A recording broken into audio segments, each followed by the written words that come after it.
this course presumes no prior knowledge of its subject matter. That is to say, you can take this course without having done any political philosophy before. The materials we're going to look at in this course can be approached at a number of levels of sophistication.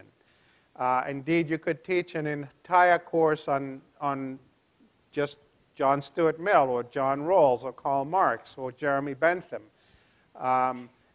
And this means that some of you who may have had some prior acquaintance with some of these texts will be able to explore them in a different way from newcomers.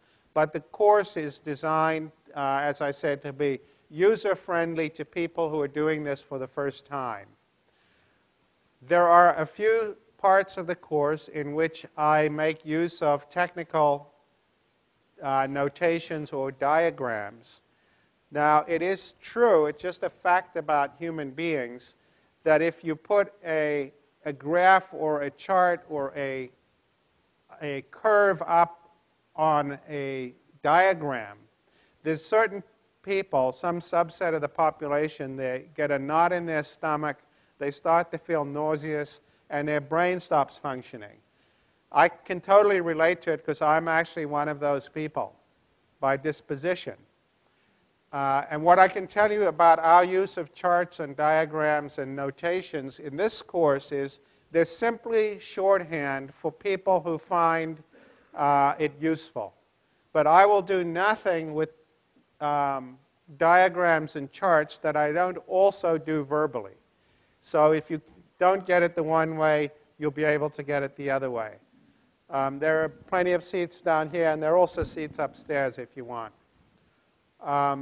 So you should never feel intimidated. You know, as I said, for people who find graphs and charts useful, they're a form of shorthand. But obviously, if they intimidate somebody and they make what's being said opaque, then they're being self-defeating. And as I said, I will always walk verbally through anything that I also do with charts and diagrams. Secondly, related to that point, it's my commitment to you that this is a course that's done from first principles and everything's explained from the ground up. I might forget that contract sometime and use a term that you don't understand. I might use a word like deontological. And you'll sit there and you'll be thinking, what does that mean? And the high probability is that if you don't know what it means, there are probably 70 other people in the room who don't know what it means either. And so if you put up your hand and ask what it means, you'll be doing those 69 people a favor because they wanted to know what it means as well. So we shouldn't have any situation in this course in which I'm using some term that you don't, and you can't follow what I'm talking about because you don't understand what it means. It is a rather embarrassing fact about political philosophers that they don't say in words of one syllable what can be said in words of 5 syllables. But part of my job here is to reduce them to words of 1 syllable. That is, to take complex theoretical ideas and make them lucid and intelligible to you. And I see that as a big part of what we're doing here, so that your takeaway from this course 3 months from now will include feeling very comfortable with the language of political philosophy and the central terminology in which it's conducted. So hold my feet to the fire on that if you need to. If I use words you don't understand, put up your hand and stop me. I will from time to time throw out questions, and we'll have a microphone that we can pass around so that people can answer the questions. It's one of the ways in which I gauge how well the communication between us is going. So you should expect that. Any other housekeeping matters before I get into the substance of the course?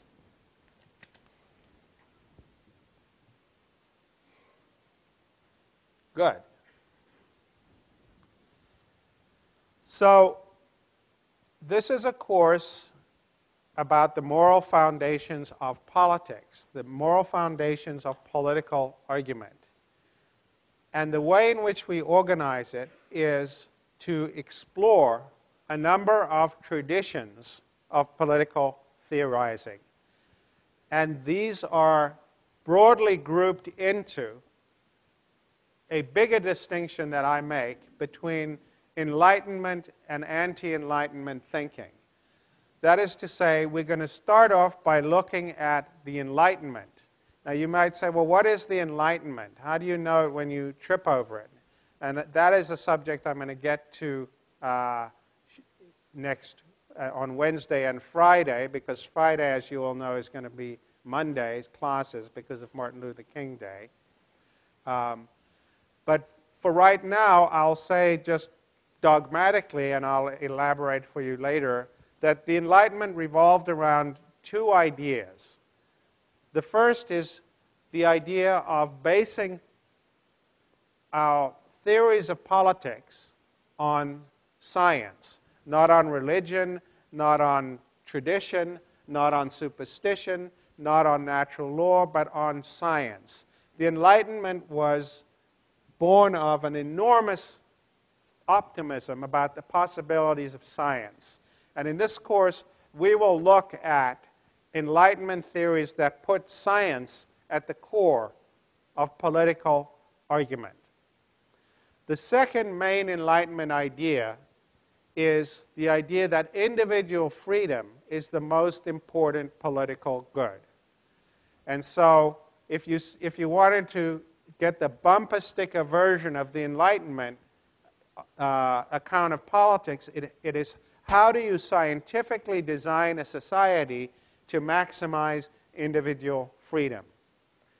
Now, within that, we will look at three Enlightenment traditions. We'll look at the utilitarian tradition, the Marxist tradition, and the social contract tradition. And again, I'll just give you the one-line version now, and then we're going to come back to all of these, of course, in much greater detail later. The utilitarian tradition says that the way in which you create a scientifically organized society is you maximize the greatest happiness of the greatest number. This is the slogan of utilitarianism. Maximize the greatest happiness of the greatest number. You will find there huge disagreements among utilitarians about how you measure your happiness and how you maximize it and how you know when you've maximized it and so on. But the utilitarians all agree that that's the goal, and that if you can do that, you will do more to maximize human freedom than anything else. The Marxist tradition has a very different theory of science, what Marx called the science of historical materialism, but it too was based on this idea that we can have impersonal scientific principles that give us the right answer for the organization of society. One of Marx's famous one-liners was that we will eventually get to a world in which politics is replaced by administration, implying that all forms of moral disagreement will have gone away because we'll have gotten technically the right answers. Another formulation of that same idea actually comes from a different Enlightenment thinker who we're not going to read in this course, David Hume, who said if all moral disagreements were resolved, no political disagreements would remain. So that's the idea of a scientific solution to what appear to be the moral dilemmas that divide us. So for Marx, we'll see a very different theory of science, but for him too, he thinks that freedom is the most important good. That might surprise you. Most people think, well, Marx was about equality. He was egalitarian. We'll see that that's only true in a somewhat derivative sense, because In the end, what was important for Marx was that people are equally free, that they are in a situation of not being exploited. And he, too, therefore, is an Enlightenment thinker.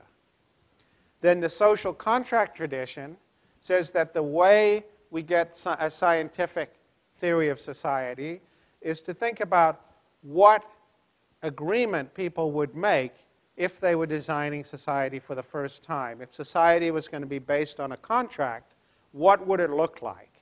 And this is what gives us the right answer as to what is rational scientific principles tell us how we should organize society, and it's a world in which people's freedom is preserved because it's what they choose to do.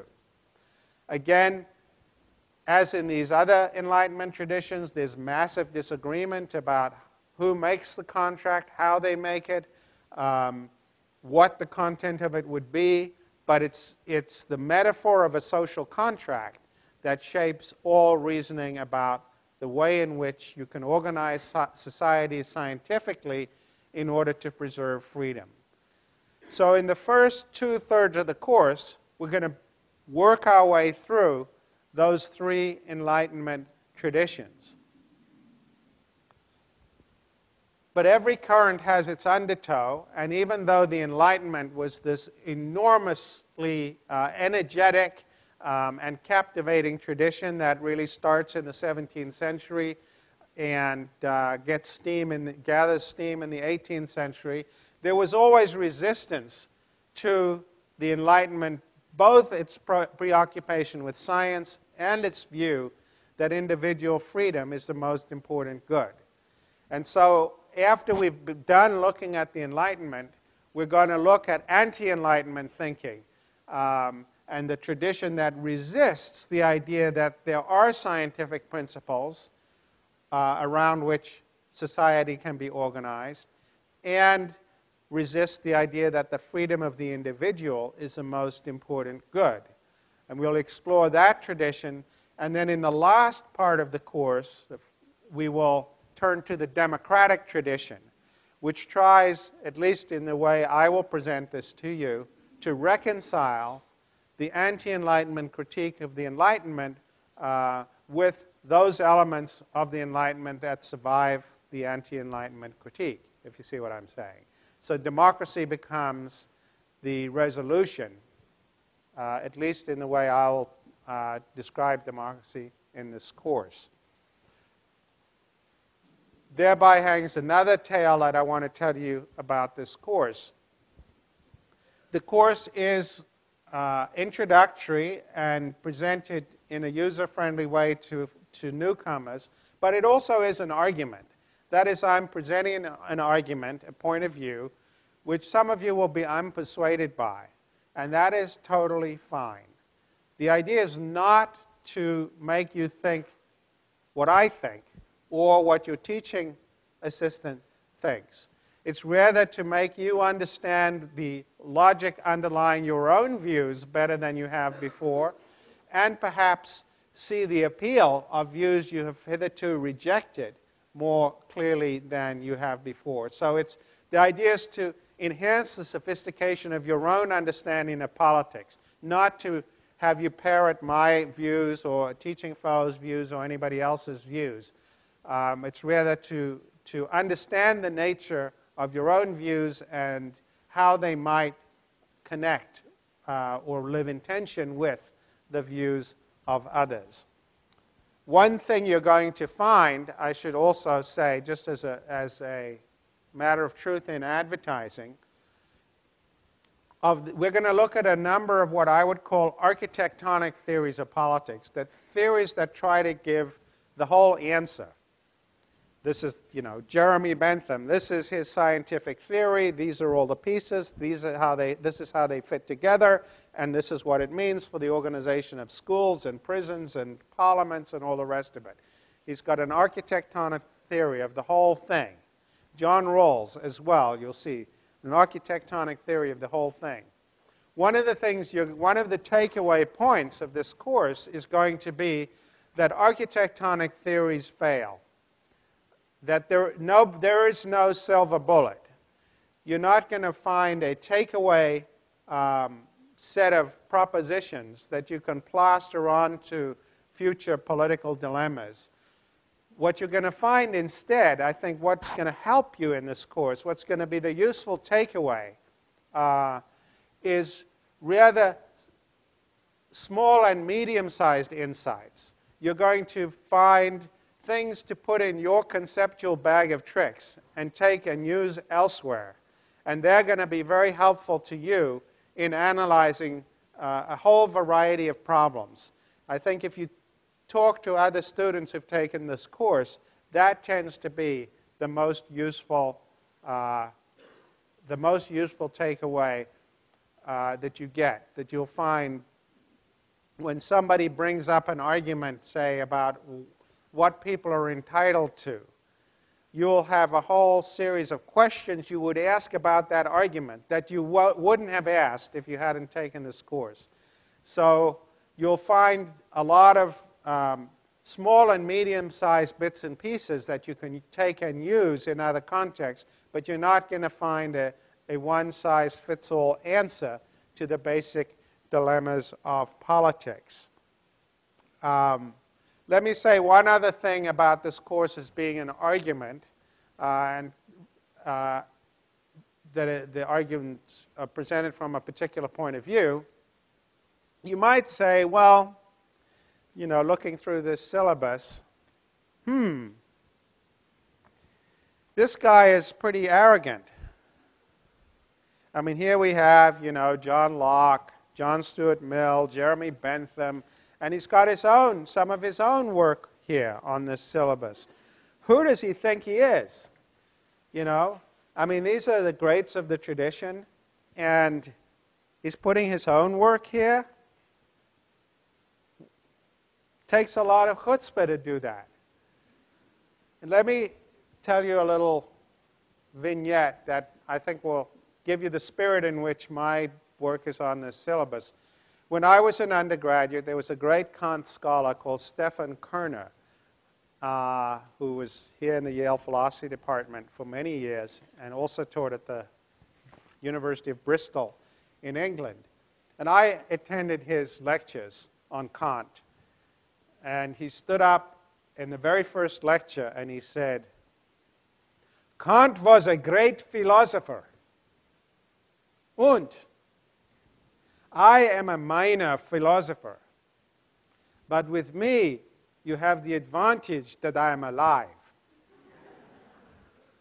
So this is the spirit in which my work is there. It's not remotely intended to be a suggestion that 200 years from now or 300 years from now people will be reading it, or that it stands on a par with the work that the classic works of the tradition.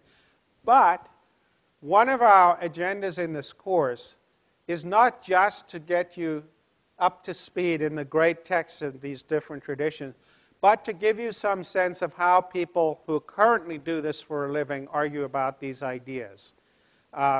So in each one of the 5 traditions that we look at, we're going to begin with a classic formulation. So Jeremy Bentham is the locus classicus of classical utilitarianism. He's a major formative statement of that view. So we'll start with Bentham, but then we will bring utilitarianism up to the present day.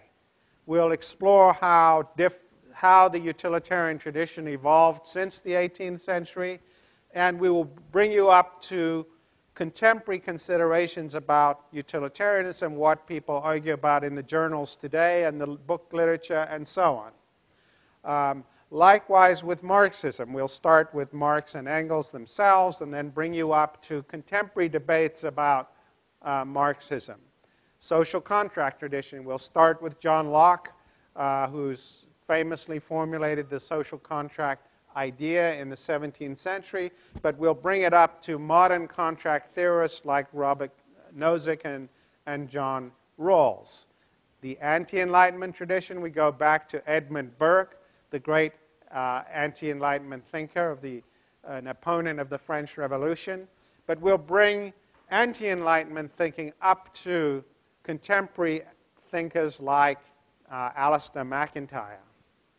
And finally, with the democratic tradition, we'll go back to the Federalist Papers, which is what, in many ways, one of the most important statements of what's at issue with democratic principles, if not a defense of democracy, we'll see later, and bring that up to the contemporary literature on democracy, which is where my own thinking comes in. But as I say, you should remember Stephen Kerner's admonition that you're getting the benefit of the fact that I happen to be around in the first decade of the 21st century, not that I'm attempting to put myself on that kind of a pedestal. Now, I want to say a few more general things about the course, just to give you a sense of the flavor of what we do here. You might say, well, what is distinctive about this course as compared with other introductory political theory and political philosophy courses that you could take around here? And I think there are four senses in which this course is distinctive. Not necessarily better, but just different. And so you can give you some sense of what it is that you would be letting yourself in for here. The first is what I've just mentioned, that with each of these five traditions, we really are going to take them from a classical formulation up to contemporary discussions. So you'll have at least working sense of how these traditions have evolved over the course of 200 or 300 years and what form debates about them today take. The second is that this course is really going to mix the theoretical with the applied. We are going to look at first principles. I use the term foundations advisedly in the title of the course there. It's something of a loaded term in that there are some people who think we should do political philosophy without foundations, and I'll have something to say about those arguments later in the course. But I do want to signal with that term we will be interested in foundational questions, the most basic questions you can ask about politics.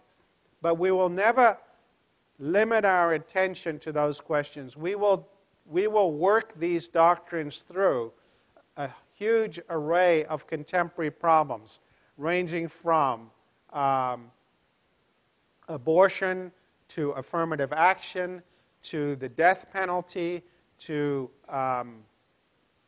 all kinds of other things that are of concern to you as we go through. So it's very much a part of what we do in this course is to look at how these doctrines actually play out on the ground.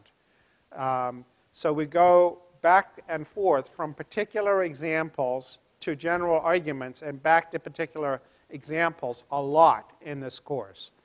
And in that sense, it's more of a course, I'd say, in applied political philosophy than many courses one might take here or elsewhere. A third distinctive feature of the course is that I'm going to organize it centrally around one question, which seems to me, at the end of the day, to be the most important question of politics. And that is the question that I put in the first sentence of the syllabus there. When do governments deserve our allegiance, and when should they be denied it? When and under what conditions should we obey the government? When are we free to disobey the government? And when might we even have an obligation to oppose the government? Another way, if you want to translate this into the jargon of political theory, it is, what is it that makes governments legitimate? What is the basis for legitimate government? That is going to be the core organizing idea or question with which we're going to interrogate these different traditions that we examine: utilitarian, Marxist, social contract, anti-Enlightenment, and democratic traditions. We're going to look at How does each one of those traditions answer the most basic questions about the legitimacy of the state? As I say, I think it's ultimately the most important question in politics. It's not the only question in politics. It's not the only way to organize a course in political philosophy, but it is the way in which we'll organize this course. We'll focus our questions on legitimacy. And that'll be it'll provide the template for comparing across these traditions. Right? We will be looking at how utilitarians or social contract theorists or democratic theorists look at this basic question of what it is that makes governments legitimate. How we know that when we fall over it and what we should do about it. So that's the third sense in which the course is distinctive. And the fourth one I want to mention is that we're going to go back and forward between two modes of analysis, which, for want of better terms, I call internal and external. And let me explain what I mean by those terms. When you look at an argument that somebody puts forward and you look at it in the way that I'm describing as internal, what you're basically saying is, does it make sense? Is it persuasive? Are the premises plausible? Do the conclusions follow from the premises? Are there contradictions in what the person's saying? Does it all hang together? Should I believe it? Is it a good argument? That's what internal analysis is about. Okay? External analysis is looking at the argument as a causal force in the world. What social and political arrangements is this argument used to justify? Or what social and political arrangement is it used to attack? How does this operate as a political ideology in the world out there? What effects does it have if I embrace this argument? So it's not a question about whether or not it's a good argument or you should believe it, but a question about how this argument is efficacious in the world. Because there could be terrible arguments that are nonetheless very efficacious in the world, right? And there might be very good arguments that nobody takes seriously in day-to-day politics. And one of the great aspirations of the Enlightenment is to produce arguments that both make good analytical and philosophical sense on the one hand and can be influential in the world on the other. But those things don't necessarily go together. And we're going to ask the question, why, in the context of exploring all of these traditions, why is it, if there are good arguments that are not efficacious, why that is? Why is it, if there are bad arguments that are efficacious, why that is? But in any case, we're going to, even if we can't answer that why question, which is a very hard question to answer, we're going to look at these arguments and these traditions both internally and externally. You're going to look at them as arguments, and you're going to look at them as ideologies, as systems of thought that get trafficked in the political world.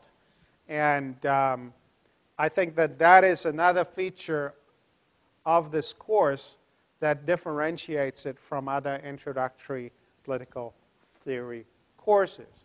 So I think that gives you something of a flavor of what is distinctive in what we do here. Any questions about any of that? If any of it's puzzling to you, it's probably puzzling to somebody else.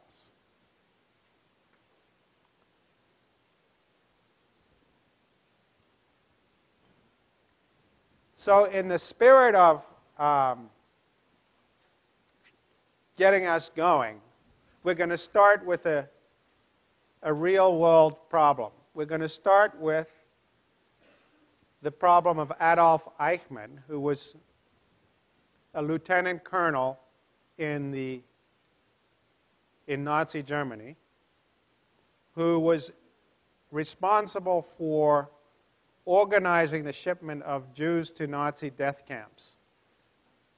And at the end of the war,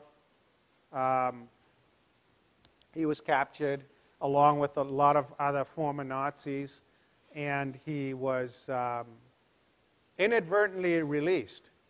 They didn't realize that he was a significant player in the organization of the so-called final solution of the Jews, and they released him, and he escaped. And like many of other former Nazis who escaped, he went to Argentina, and he lived under an assumed name for many years until the late 1950s, when the Israeli Secret Service, the Mossad, figured out that he was there and figured out who he was.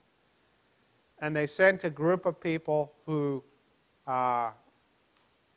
essentially commandos, who captured him, spirited him out of Argentina, took him to Israel, where they brought back the death penalty, which had not existed at that time in Israeli law, tried him for crimes against humanity, which is the same concept that had been employed at the Nuremberg trials of his cohort after World War II in the late 1940s. Crimes against humanity and crimes against the Jewish people, and they executed him.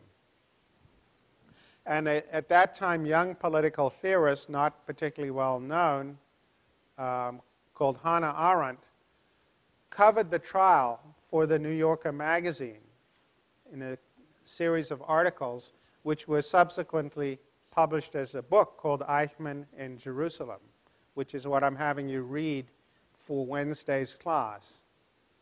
And we're going to use this Eichmann problem as a way into the central conundrum of the course, which I said is, what is it that gives states legitimacy? When should we obey the government? When are we free not to? And when should we perhaps even be obliged to oppose the government? Because this problem was thrown into sharp relief by the conduct of Eichmann during World War II.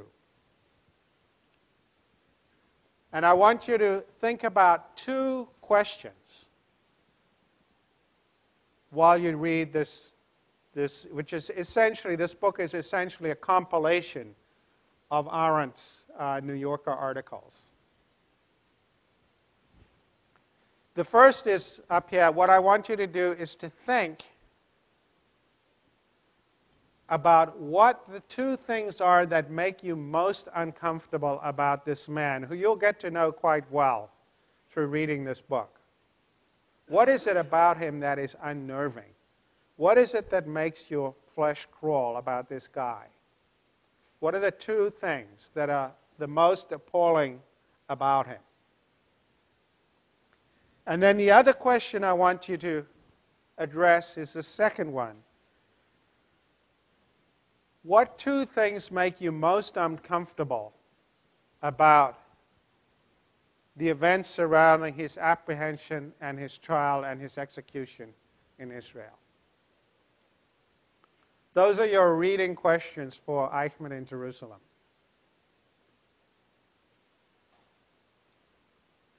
And write them down and bring them with you to class on Wednesday. Let me just say one other thing. I see we're actually got 5 extra minutes here. Generally speaking, we have a lot to cover. We will stick to the syllabus. This course runs exactly as described in the syllabus. But we don't have a lot of, there's not a lot of dead time. And it's really important to me that we be able to start right on the button.